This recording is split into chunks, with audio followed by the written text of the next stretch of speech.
All right, so listen, we're behind the orchestra shell. So you can see the orchestra shell we just were out there. This is behind it. That door right there, where right in front of, right behind Ed, is usually closed off.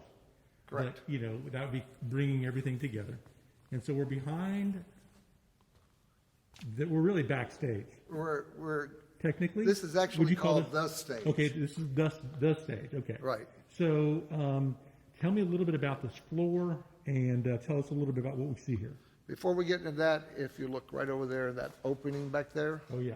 that is where the shell stores completely. So we have a flat wall. There's no external pieces. Gotcha. Very good. Okay, the floor is, well, it looks sort of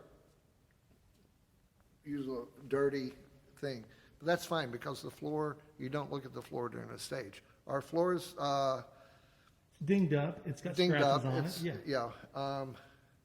But the floor is actually a very thick floor, unlike a hardwood floor at home was maybe an eighth, maybe a half. This is 1.5 inches thick, tongue and groove. It's got neoprene feet on it that gives it a little bounce, which also doesn't help the floor because it's constantly moving when people walk on it or heavy sets go across it, and it just Dents. gets. It can be dented. It could be more easily. abused, and that's the way it's supposed to be. It's just a stage floor. It's not, But it's got to be beneficial for the people that dance. And Yes. act. Tell us about that. it gives a little bit, so it protects their shins, keeps them from getting, just a little bit of, you know, you have a dancer that does a 4-foot leap, 6 foot, the amount of pressure that it hits when they hit the floor, it gives a little bit, so it lightens that load. Makes sense. What do we got over here in that area? That area over there is our house lights. It's a very old system. So we can control work lights, house lights, what is called non-dim. So everything is like that is handled right there. It's also where some people will call the show on some of the Broadway shows or some of the other shows. Also the other side, so that's wherever they're used to. Now, I'm panning this one area where you see a lot of ropes and levers, and in a little bit closer look, right over there, you'll see some weights, W-E-I-G-H-T-S. Now, there's another video that focuses on this particular mechanism and what it does, but and Ed, if you'll just remind me, does that other video talk about battens and the Yes. fly loft and things like Yes. that? So we'll take care of that in the other additional supplemental video that you did for us, and I really appreciate that.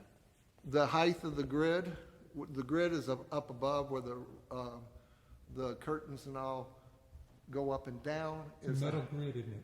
Yes, Steel grid. it's called a subway grid.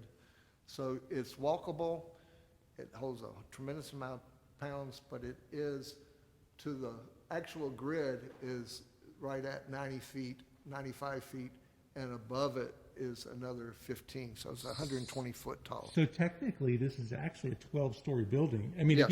if you were to look at it as each story of a building being about 10 feet tall, Right. this section goes up about 10 to 12 stories tall, whereas Correct. the house and the front of house is about 5 or 6. Right. Gotcha, that makes sense.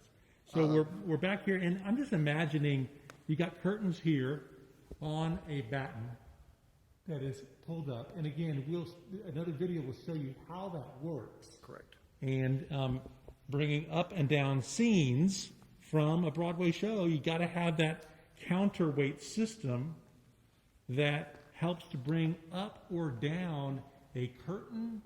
This or curtain right here weighs about 200 pounds.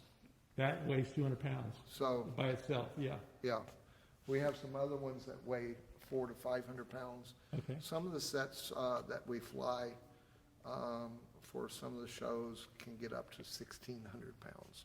So you have to use physics, and whatever you put on a batten, you put on weights to match it. Makes sense. Let's go on over to another area. Okay.